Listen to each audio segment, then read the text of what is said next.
Coming to you from a cozy little condo high atop Old Fourth Ward, Atlanta. Welcome to The Ron Show on America One Radio. Here's your host, Ron Roberts. Let's begin the show by checking in with Athens Clarke County's Athens politics nerd himself, Chris Dowd. Do you mind being called that, by the way? I feel like it's... No, not at all. All right, good. Because, I mean, that's literally what you go by. You go by Athens Politics Nerd, and your website and your social media, of course, Athens Politics Nerd, keeping us all up to date on what's going on in Athens Clarke County. And there's been absolutely nothing newsworthy of note for, I don't know, 6 months, a year or so over there. No, I mean, you guys have not quite. You guys have been at the center of attention, not just for state politics, but now for national and international politics as well. Thanks for joining the Ron Show today. I appreciate that. I wanted to reach out to you because Athens, Georgia, has become one of the many college and university cities throughout the United States, and I would argue probably a little late to the dance, honestly, when it comes to the pro-Palestinian encampment movement, but kind of give us a quick summation of how this all kind of came together, because we were focusing on what was happening at Emory University here in Atlanta last week, and then all of a sudden UGA entered the chat. Yeah, I thought they weren't going to do anything for a while. I know there's always been, Students for Justice in Palestine here has been, doing protests and things, and they've been coming to mayor and commission meetings actually for a while. But I didn't know they were going to do an encampment. Because I didn't know that they had like the critical mass, but apparently they did. And so yesterday, like early in the morning, I think it was just like 20 students or so showed up on UGA's North Campus with tents and with loudspeakers, and they immediately attracted the attention of UGA police, and I believe the State Patrol were there as well. Mm-hmm. And 16 students got arrested, but they didn't give up from there. So they went back to the same spot where they were arrested later that day. And they held a big rally with a ton of people were out. And they kind of held the space for several hours until dark when they felt like they might be at risk of arrest again. So they left. And from what I've heard, that they were back this morning, but I haven't verified that. What is the university's policy on protest and demonstration? Or, is there something that they can point to that says, nope, you can't set up tents and camps and decide you're going to sit in, essentially? Is this something that dates back to the 1960s or what? Well, there's always been two locations where you can have protests, in my understanding. So that's Tate Center Plaza and then the Arch have always been like First Amendment spots, quote unquote. So this wasn't at one of those spots. Mm-hmm. And they're also using amplified sound, or like they had like a megaphone or something. And they had tents, which I also believe is against university policy. I'm not sure when those policies are passed, but I do believe that is the policy. But what was more surprising to me is just like how fast they were on them. Mm-hmm. And they got, State Patrol in there. And that isn't really typical, and I believe that some of their other policies they're kind of actually even breaking, as far as some of the students have been suspended, and they're suspended with what seems to me basically no due process whatsoever. They were given. There's this one email that was published. It was on Twitter that said that like the student got just 1 minute to respond to an email, otherwise they'd be suspended, and that just doesn't make any sense to me. And to that point, actually, we shared that tweet from Patrick Quinn at WANF TV that showed that a student was sent a notice of an interim suspension after being arrested Monday. Email came in at 5:09 p.m., asks him to explain why he shouldn't be suspended by 5:10 p.m. or it would go into effect at 5:11 p.m. Interesting. Yeah, I mean, if you want to suspend them, I guess I don't know, but like you have to give them some kind of hearing, right? That's crazy to me. You would think. And it's been a minute. I tell people all the time I'm like a 29th year sophomore at UGA, so I'm not really up on student code of ethics or anything like that. But here's another question I had. I was listening to NPR this morning, and I noticed that in Bloomington, Indiana, home of Indiana University, the city government there decided that they didn't really want to get involved in this, that they weren't going to send their police department to get involved, that They were basically siding with the protesters. What sort of indication or inclination are you getting from Athens Clark right now, or are they just being a little gun shy after the Lake and Riley blowback? What's your feel there? From what I understand, ACC PD has not been involved so far, and they probably wouldn't be because UGA is state property, and they have their own police force, and so I don't think that they would be involved. They would only be involved if the protesters kind of left campus and went towards downtown. Then they might get involved. But so right now it's just State Patrol, which to me is a little unusual. You don't often see State Patrol on UGA campus.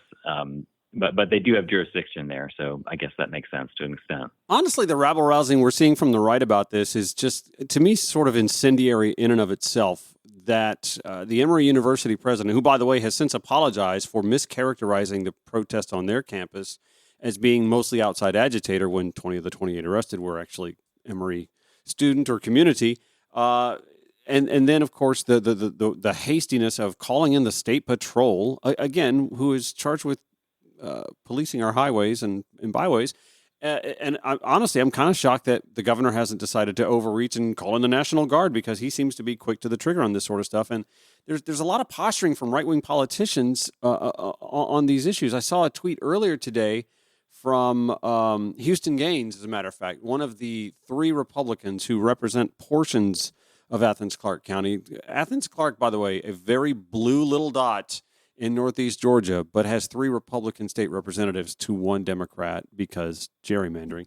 Anyway, I saw Houston Gaines just blanket labeling these protesters as anti-Semites.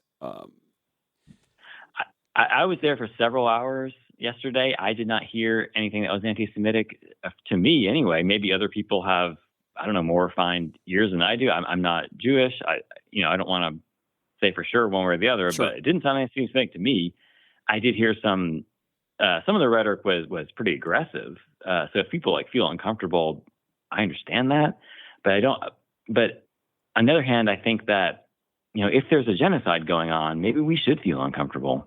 That's an interesting point. All right. So while I've got you for a few more minutes, let's talk about the aftermath of the Lake and Riley death. There was some pretty tense days, weeks, month or so after her passing. This presumption that Athens Clarke is some sort of sanctuary city, despite there not really being anything on the books for that. What's new in the aftermath of that since we've last really kind of checked the pulse? I mean, it's definitely been a part of the local election that's going on now that I've been covering pretty closely. There was a resolution passed by the county government, several years, 5 years ago, that was just kind of, it was after the shooting in El Paso.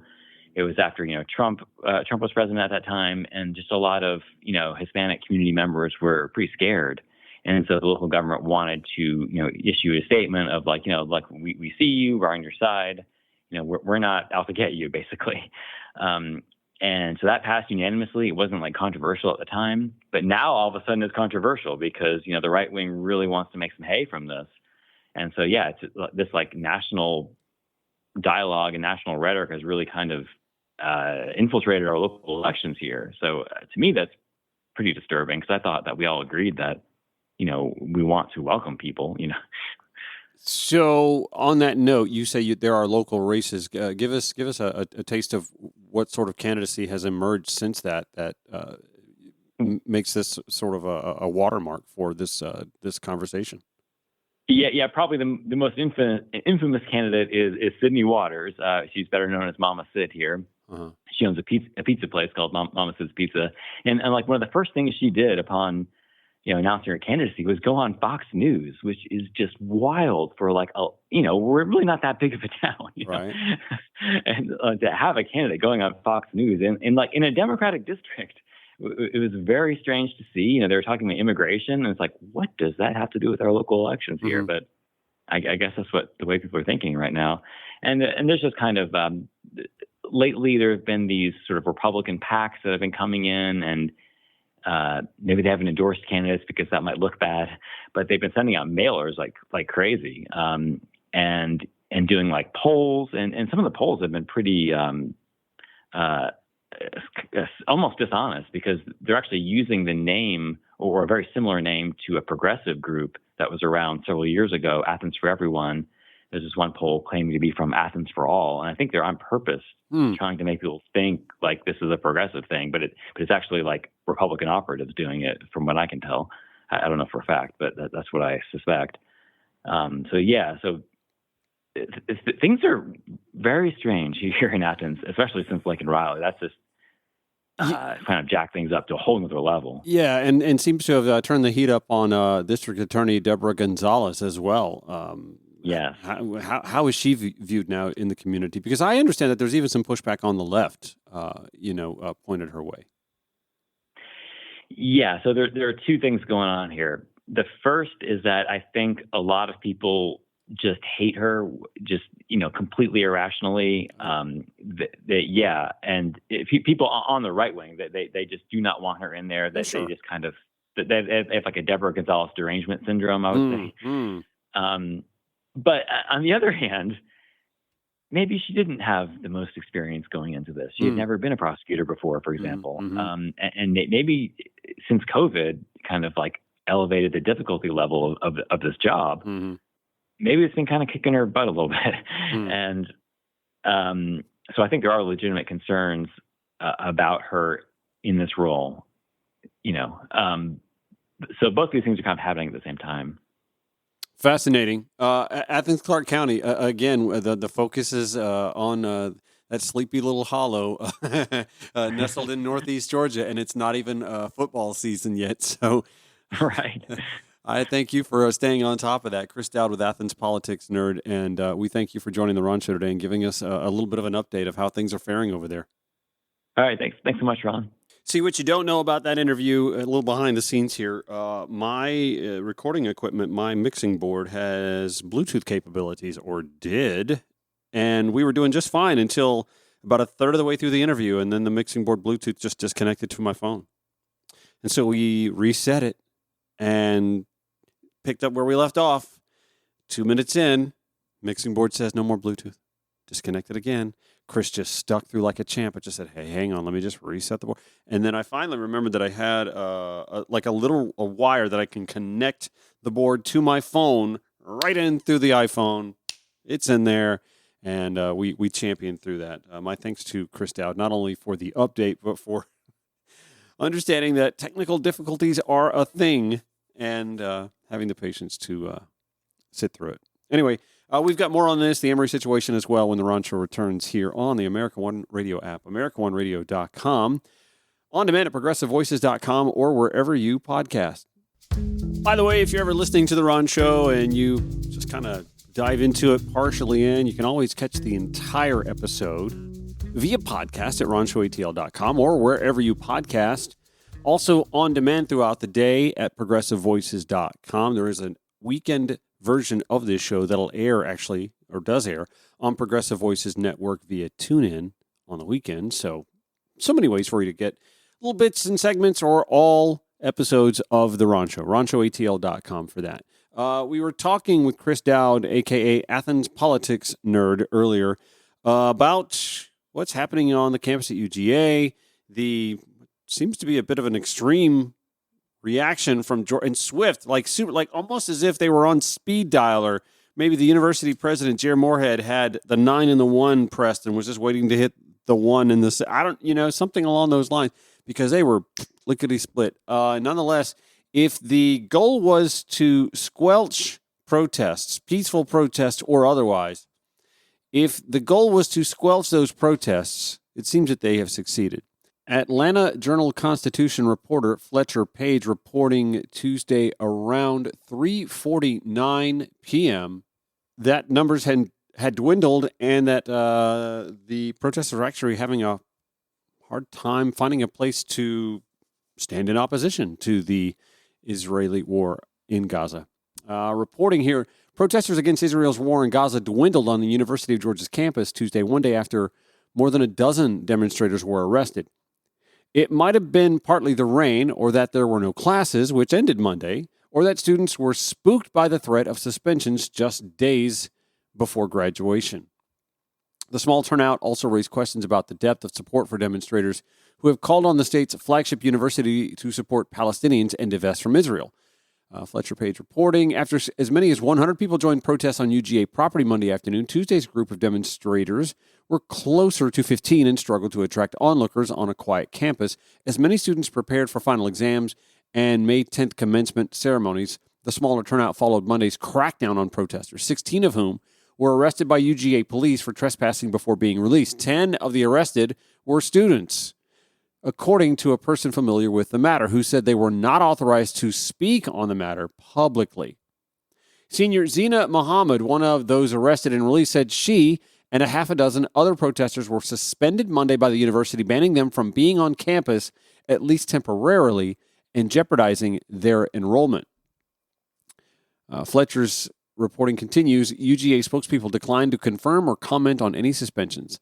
But the Atlanta Journal-Constitution reviewed a 3-page notification that Muhammad said she received electronically from UGA late Monday afternoon. The letter cited several violations, including, quote, reckless disruption or obstruction of teaching, research, administration, or other university activities. Another protester told demonstrators Monday that she had also been suspended by UGA.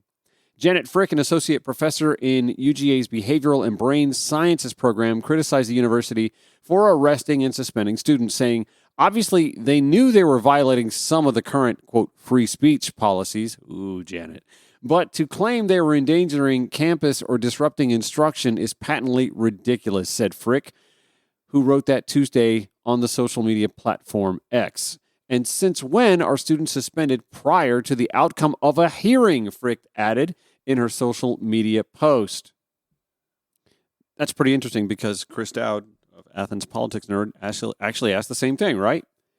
In a statement Monday, back to Fletcher's reporting at the Atlanta Journal-Constitution, UGA said it remains, quote, firmly committed to freedom of speech and expression, but that it also has the right to, quote, regulate the time, place, and manner of protests.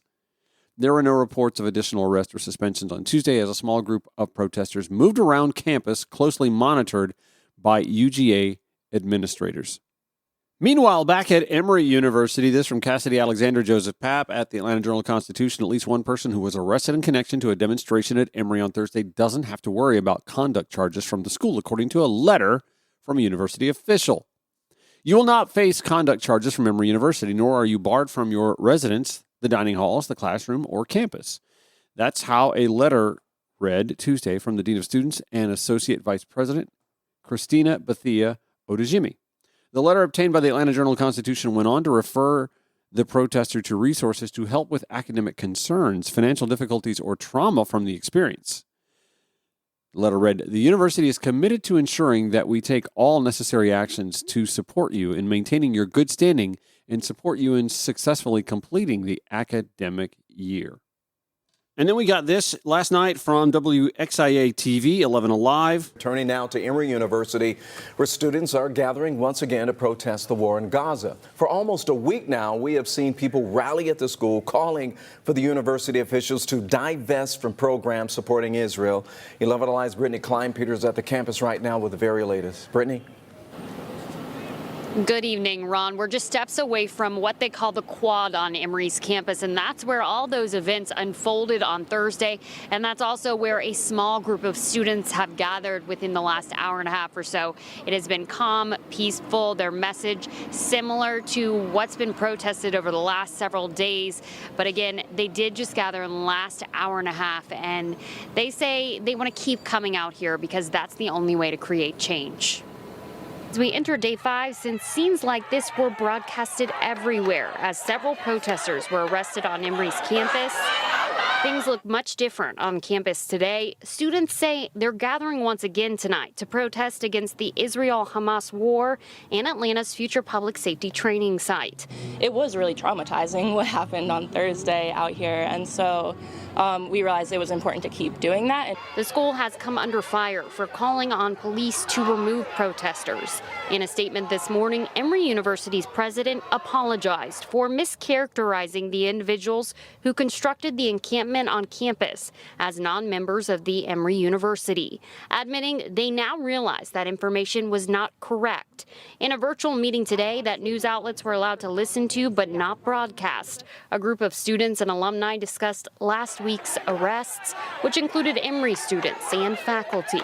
The group accused school leaders and responding police of targeting black and brown people during Thursday's events.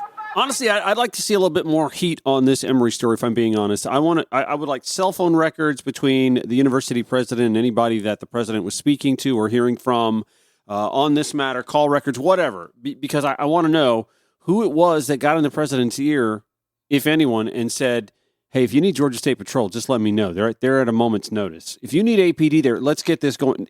Because something triggered a reaction. If it was someone other than the university president, then there needs to be some repercussion. If it was the university president's own instinct, however, then I'm inclined to agree with those from the student committees and the faculty who want to see that president step down. Just my thoughts. President Kamala Harris in Atlanta yesterday to speak about black entrepreneurship. We're going to give you that conversation when the Run Show returns here on the America One Radio app, AmericaOneRadio.com, on demand at ProgressiveVoices.com, or wherever you podcast. This is The Ron Show on America One Radio. So it was Monday afternoon. We had a visit from Vice President Kamala Harris heading to College Park to speak at an economic forum. Of course, tying up traffic, because anybody who visits with a motorcade the size of the vice president, the former president, they come up the works. Nonetheless, we champion through it, as Atlantans are known to do. I want to give you audio from Vice President Harris in this moderated conversation, moderated by Rashad Bilal and Troy Millings during her nationwide economic opportunity tour. Here is Vice President Kamala Harris entering the stage. Good afternoon, everyone. Good afternoon. Good afternoon, Atlanta. How's everybody doing? How's everybody doing? Okay, we're in Atlanta. All right, but before we get started, I want to welcome you to the Economic Opportunity Tour. This is stop number 1, and what better place to do it here in Atlanta, Georgia? That's right. The city of opportunity. We want to acknowledge a few people before we get started. Senator John Ossoff. Senator Raphael Warnock, Representative Steve Horsford, who is the chair of the Congressional Black Caucus and is celebrating a birthday with us today. Yes, he is. Happy birthday. Happy birthday. And Vincent Evans, who worked with him. Representative Nikema Williams,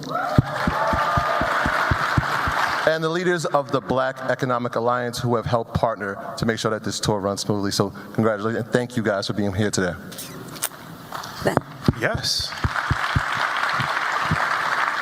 You know, we do events all the time, but this is a little bit more different, I would say that, you know, a different dress code. They're not as enthusiastic for our presence. They're warming up. It's more presidential, yeah, for sure. Well, first and foremost, thank you for inviting us to have this conversation. It is something that we are definitely looking forward to, for sure. Me too. Thank you. So my first question is, how are you and the president building an economy that provides an opportunity for all? So let me start by thanking Donald Boone for that introduction and being here. He is one of the almost 50 entrepreneurs that I invited to my office at the White House last summer to talk about their work, and so I could listen to them and learn what we needed to do to get the word out about what we are doing. And this economic opportunity tour, as much as anything, was born out of that, and then a dinner that the three of us had at my house. And is therefore about being on the road to let folks know what is available to them in the spirit of understanding we have so many entrepreneurs. We have so many people who have incredible ideas. They are innovative, hardworking, ambitious, have aspirations, have vision. None of that we lack for in the community. But for most folks, we lack access to the resources that will feed those ambitions and those aspirations. I chose Atlanta to be the kickoff for this economic opportunity tour for many reasons that include one of the leaders who is among us, and I would ask us to rise and applaud him, and that is Ambassador Andy Young.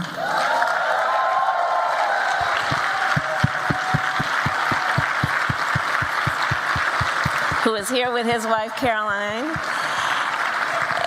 And I will tell you, as a point of personal privilege, Ambassador Young has been an advisor to me, a mentor to me, and a friend, and has always talked about his vision, his shared vision with Dr. King, about the vision for America. That included a vision that was about fighting for civil rights and understanding that to achieve true equality, we have to also have an economic agenda. And that agenda must include speaking to people's ambitions. That yes, everybody wants a job, and President Joe Biden and I are very proud that in our administration we have brought black unemployment down to historic lows. But that's a baseline. We also are focused on something Ambassador Young has talked so much about, which is creating opportunity for people to build wealth and to thereby not only strengthen their family, Donald Boone talked about that, but strengthen the economy of the community as a whole, and everybody in society benefits.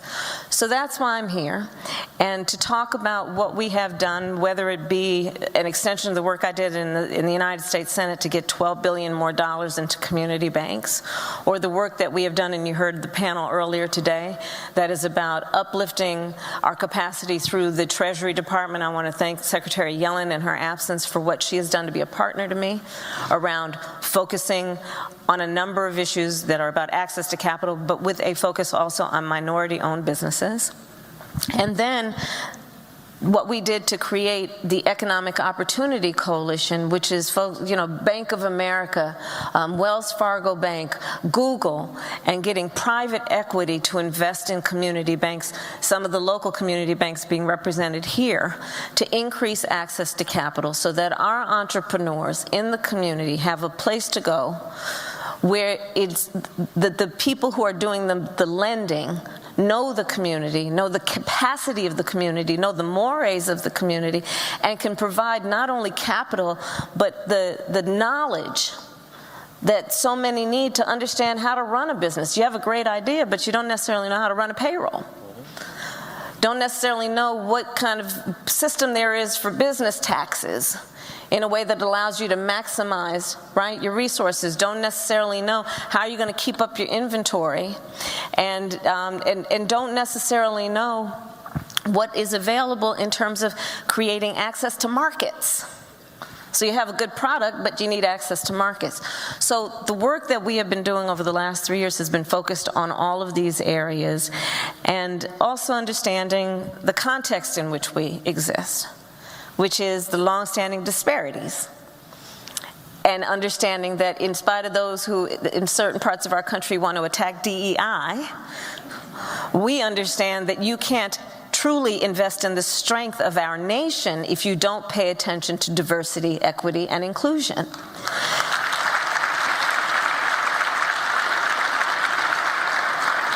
We are, for example, paying attention to the fact that in order for any family or individual to have economic well-being, much less the opportunity to create wealth, we need to take into account the history of, for example, the ability of black folks in America to own a home.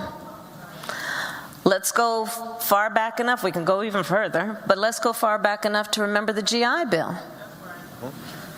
That was a promise by our nation to invest in who we called the greatest generation, who fought in that war.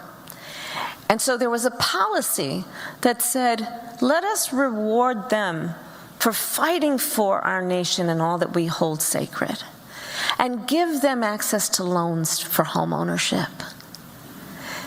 And the reality, however, of a well-intentioned plan is that it was not well-intentioned in the way it was implemented for a lot of people.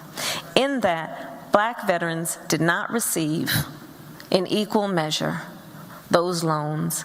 And so whereas a whole population of people had public policy that was about federal investment on lifting people up, certain folks, and Black folks in particular, veterans, did not receive the benefit.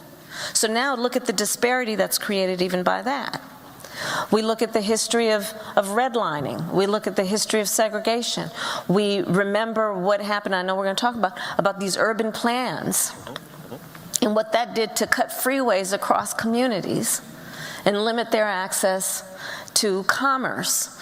We look at what we've been dealing with as an administration around bias in home appraisals, even to this day, where it is well documented that when a Black family in certain places is trying to get an appraisal for their home, be it to get a second loan or to sell it, they're appraised at a lower value. That's right. Than a similar situated white family. That's right. And so these are some of the areas that we are focused on through our economic policies. We've been dealing with student loan debt.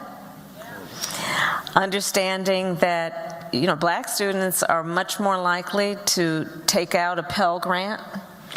We've seen an increase in tuition over the years, but the increase in Pell Grants has not been commensurate with that. We're working on that a bit. But student loan debt and the forgiveness of that as a way to allow people to have more assets that they can then put into buying a home or building a business. So these are some of the examples of what we've been doing. We've been focused on medical debt. Let me just add that. Medical debt can be one of the fastest ways that somebody can go bankrupt. And often that medical debt is accrued because of some medical emergency that someone or someone in their family has experienced that they didn't have the savings or the anticipation for. And we have now put in place a rule that is in the process of being implemented where we have required that medical debt cannot be a part of your credit score.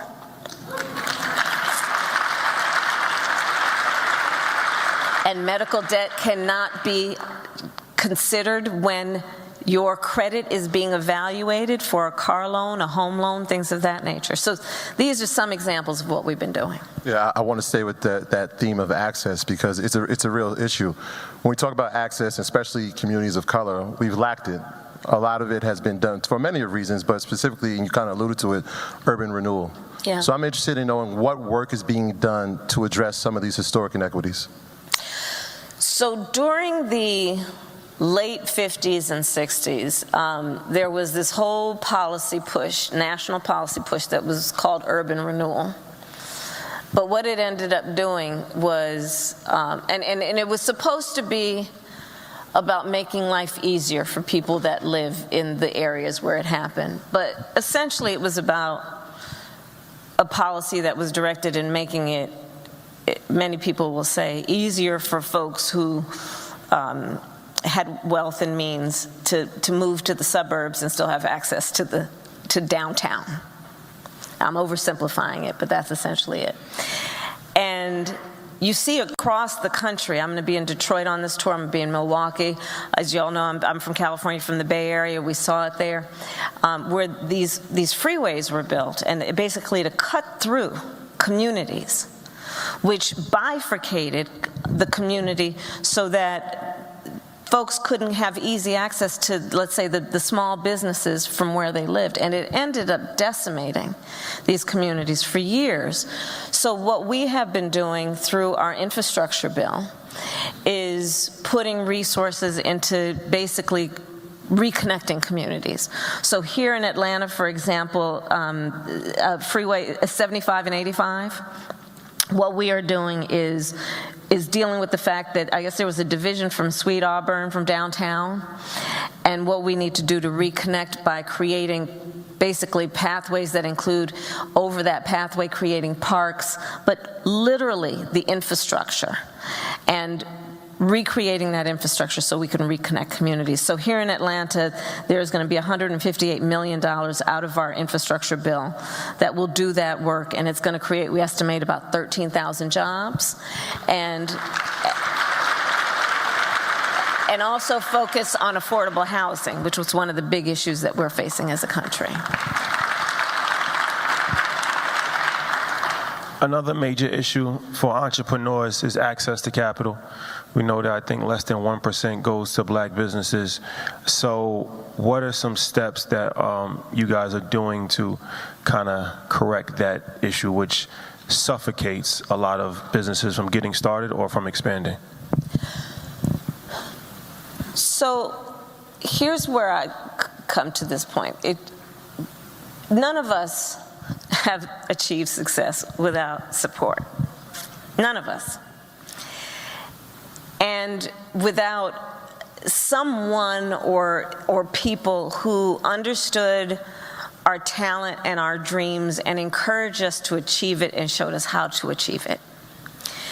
And as much as anything, the spirit behind the push for access to capital, and in particular on this tour focusing on minority small businesses and black-owned small businesses and entrepreneurs who are black men, is to recognize the disparities that have existed around the access to the opportunity to achieve success. Again, I will say, because success is almost always a function of some investment from a community or others that went into the individual who then achieves success. So the access to capital push that we have made has been about, yes, getting more federal dollars into community banks. It has been about getting the private sector and the big banks to invest, because they will admit, and we know, they are not necessarily in the place where we need them to be situated to know the community. Access to capital encompasses a commitment to also making sure that we are doing the teaching to then create the access to markets. So it's about financial literacy, a lot of what we talked about before around helping people know how to start a business and keep a business going. And it's also about understanding that our small, I interchange the word entrepreneur and small business. I think basically, depending on the generation, someone considers themselves an entrepreneur in terms of younger small businesses, but it's all entrepreneurship, right? What we also know is that our entrepreneurs, our small business owners, are not only leaders in business, but community leaders, civic leaders, hiring locally, mentoring, creating opportunities for economic development and growth within individuals and communities. So the work we are doing to extend access to capital is about tapping into the ambition that exists, the aspirations that exist, and then giving people the resources that are necessary, money and other resources, to actually achieve success. Can you talk a little bit about how you all achieved your success and how this kind of approach would lend itself to others having a story similar to yours? Madam Vice President, this is my show, and we have to take a break. No, actually, this was from yesterday, but I am giving you more from her conversation at the Economic Opportunity for All Forum that she held yesterday at College Park here in Metro Atlanta. So we will pick up at that point in the conversation and give you as much of it as possible when the Ron Show returns here on the America One Radio app, AmericaOneRadio.com, on demand at ProgressiveVoices.com, or wherever you podcast. So that music you hear tells me anyway, that we're in the home stretch here. Thank you for listening to The Ron Show. Yesterday, Vice President Kamala Harris in Metro Atlanta for the Economic Opportunity for All tour. She kicked off here in Atlanta yesterday speaking to moderators, Rashad Bilal and Troy Millings, and she asked this question. Can you talk a little bit about how you all achieved your success and how this kind of approach would lend itself to others having a story similar to yours? We started with an iPhone and an idea. That's what we always say. Like we didn't have any capital when we started, right? And that's the beauty of social media. Technology has really empowered everybody and kind of leveled the playing field. But what we're seeing is that when we're interviewing, other entrepreneurs that may not have the same business model as us, they're having an extremely difficult time. And especially when we look at the next generation of unicorn companies, billion-dollar, multi-billion-dollar companies, those are mostly tech companies. And, you do need a lot more money to start a tech company. Right. So I feel like the entrepreneur in Morehouse and Spelman, they have just as good ideas as Mark Zuckerberg and Jeff Bezos, but they don't have the capital. Right. So they either abort those ideas or they work for those companies, but even that's an issue because we know that we are not hired at the same rate in Silicon Valley as other people as well, right? So even talking to Robert Smith and a lot of other people like that, this is a very complex problem. But I think from our perspective, we have a unique perspective because we actually get to talk to entrepreneurs every single day.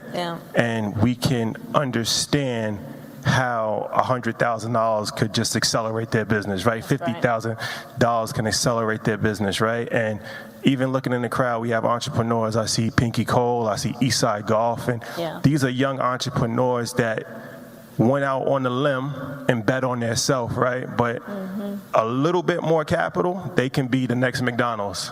They could be the next Nike, right? And that's what we need in our community so they can employ. That's right. So they can employ not just 100 people, but 100,000 people. That's right, and that you hit it on the head in terms of how we feel about this. This is, yes, there are going to be those who need $20,000 loans, but folks need $1 million loans, right? And when we talk about a small business, it could be a dozen employees, but it could also be 200 employees. And it is that piece of it that is about getting to that next plateau. That is very much how I'm thinking about this tour and the work that we are doing. So yes, it's about startup capital, but also what is required then to grow and to scale and have it be sustainable. One of the pieces I failed to mention before, but I'll mention now, is the president and I, when we first came in, made a commitment that we are going to increase by 50% the number of federal contracts going to minority-owned businesses. And we're on track to get that done. So part of the point of this tour has been to give folks information about how you apply for a federal contract. The reason that we made that commitment is because we then put in place more information that is available to more people about how to get a federal contract, because a lot of that historically has been who you know. And when you get a federal contract, it is potentially yours for life. And is very sustainable and can be the source of great growth for that individual who owns that business and beyond. I'll also say this, and I was saying it to a few folks earlier. The work that we have accomplished as an administration, be it the infrastructure bill and what we are doing to invest, it'll be trillions of dollars in infrastructure, roads, bridges, sidewalks, all of that, transportation, public transportation. What we have done with the CHIPS and Science Act, which is about investment in technology and research and development. What we are doing with the Inflation Reduction Act, which is about at least $1 trillion invested in the climate, but a clean energy economy. One of the compelling reasons for me to start this tour now and to ask all the leaders here for help in getting the word out about what is available to entrepreneurs and small businesses is because we are in the process of putting a lot of money in the streets of America for this growth. And we want to make sure everyone has access to the opportunity to take advantage of the contracts and the work that is being generated by this policy push. And so we want to make sure people know about it and then know where they can receive the support to be ready to take on the work and then to grow their capacity. I was very surprised to learn that over 70% of construction companies in America, and I'm pretty sure that number is still correct, 70% of construction companies in America employ 20 or fewer people. Those are small businesses, right? Who, when we're building back up America's infrastructure, a lot of that is construction work. Got to make sure people know about what's available to them to actually take those jobs. Yeah, I think that's why this moment is so important, right? I always believe that first it's the awareness part. Yeah. We understand what needs to be done. Then it's the education around it, which I think people kind of leave out. But it's the action piece. And it feels like there's some action, especially with this tour. There's the action that's going to take place. I want to talk about something that's important for every entrepreneur, and that's the cost of living, affordability. And so we've seen interest rates, obviously, over the past 4 years, they've risen. What steps are being taken to lower the burden of housing costs? Because like you said, there's disparities in it. We can go all the way back to the GI Bill when we talk about the creation of generational wealth throughout communities. Yeah. It's kind of missed us. So what is being done now from your side? So to your point, we know that home ownership is probably the most effective way to build intergenerational wealth. And it's a fact. And just think about it in this context. As a homeowner, then as a parent, if you have a child that wants to go to, okay, that's what I'm going to say, Howard University. Such a great choice. Wonder where you got that one from. I couldn't help myself. Or FAMU, or Spelman, or Morehouse, or Clark. and Clark, Atlanta, yes. And as a parent then, as a homeowner, if you have some equity in your home, you can say to your child, you know, don't take out the loan.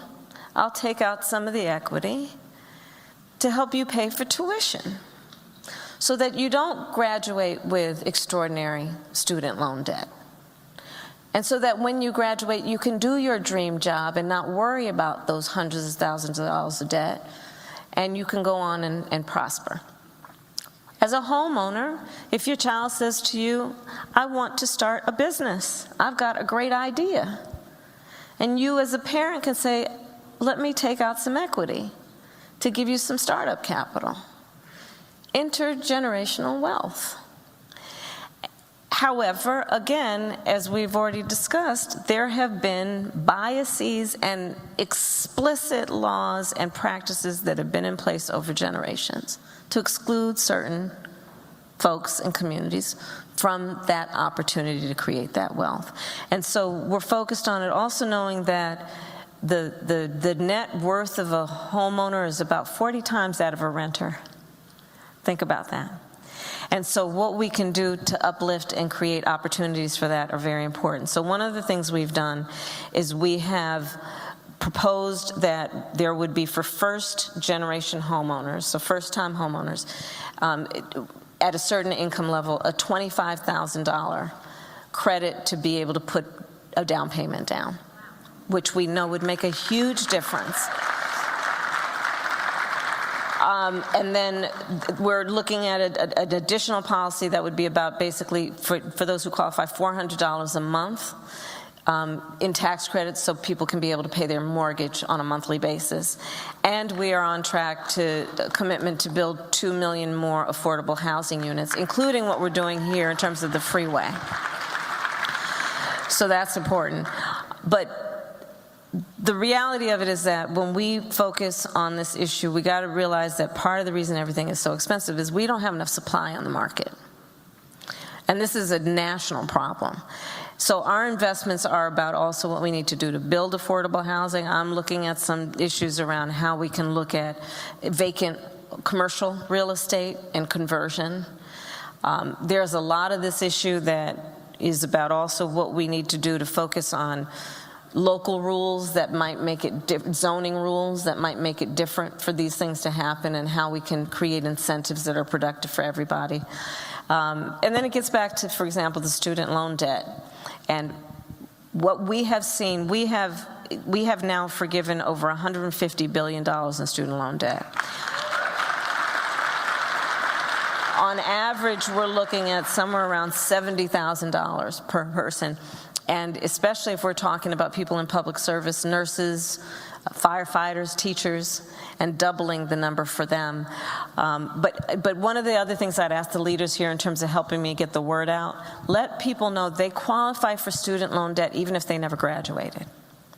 That's really important for folks to know. Because, think about it in terms of the logic of the policy. Why is it that the case? Because sadly, they didn't graduate, some people because they couldn't afford to keep paying tuition. But they still have to pay back that loan. So help us get the word out so that people apply. And I guess that gets to the heart of this tour and everything else we're doing. Folks in a lot of situations just don't know what's available to them. And I need the help of the leaders who are here to get the word out so people know what is available to them. Well, that leads me to my next question. I'm not sure if you already answered it or not, but I was going to ask about student loan and what the administration has done for, obviously, there's millions of Americans that, once again, are suffocated with student loan debt, and it's really crippled their lives. So, I'll tell you, we went bolder with our plan and for student loan debt relief, and then the court cut some of the stuff that we were doing, but we have not stopped. And so we are through whatever, and all of the powers that we have through executive orders and things of that nature, been forgiving, again, up to $150 billion of student loan debt. What I have seen in my travels around what this means for the people who have applied and figured it out, it's extraordinary. I mean, I've met people who have been forgiven, three-digit thousands of dollars of debt. I've met teachers who've been teaching for 20-something years, carrying that debt and not giving up the profession of teaching. And we don't pay them enough as it is. And, and so thinking about that, and let's think about, there were those who resisted the policy from the beginning and said, well, why do they should pay off their loans? Why do they need it forgiven? Well, let's go back to the example of public servants, nurses, firefighters, teachers. We don't pay them enough, and people who have a calling to, for example, teach other people's children, who pay for school supplies out of their own back pocket, and the benefit they give to all of us as a society.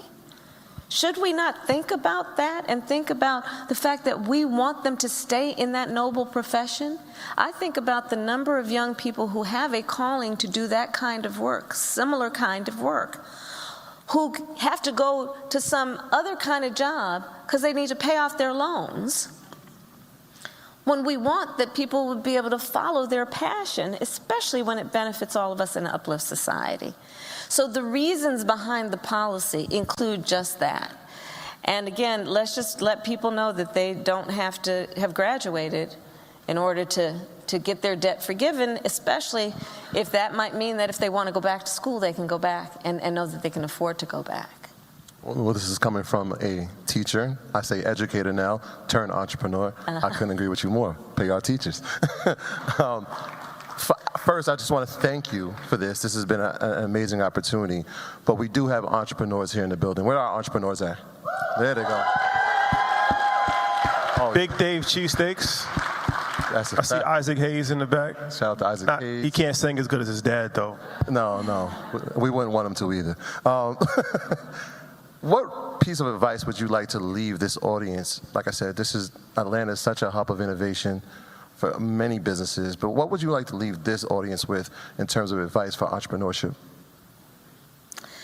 That you are worthy of and entitled to receive an investment in your dream and your ambition, and to seek out the resources that exist, and we're trying to make it easier for you to find those resources, but seek them out and know, it's interesting, there's some studies that show that Black entrepreneurs are often less likely than others to actually apply for a loan for fear they will be rejected.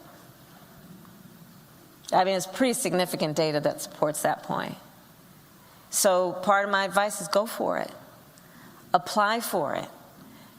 And and get the word out, right? We don't lack for really incredible vision and entrepreneurial creative thought.